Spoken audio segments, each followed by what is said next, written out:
I am the Tofu Golem. Please enjoy the video. You start by confirming essentials and then act.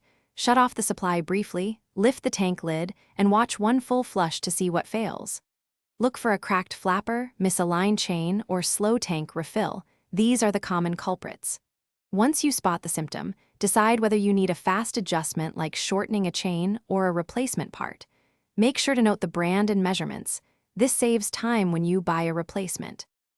Now perform the detailed fixes. Remove the old flapper and install a compatible new one, or adjust the chain so there is roughly 1/2 to 1 inch of slack when the flapper is closed.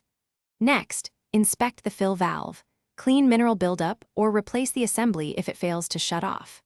Reattach the refill tube to the overflow tube at the correct height to ensure a proper siphon. Once done, turn water back on slowly and watch for proper refill and shutoff. Complete the task by testing several full flushes and observing behavior. The tank should refill, the flapper must seal, and there should be no continuous running longer than about 30 to 60 seconds. If the problem persists, adjust the float or overflow height and inspect for a warped seat or valve seal that needs replacement. Make sure bolts and gaskets are tight but not over-torqued. If you still have issues, swap in a spare flapper or seal kit before calling. Thanks for watching. Consider subscribing if we helped you today.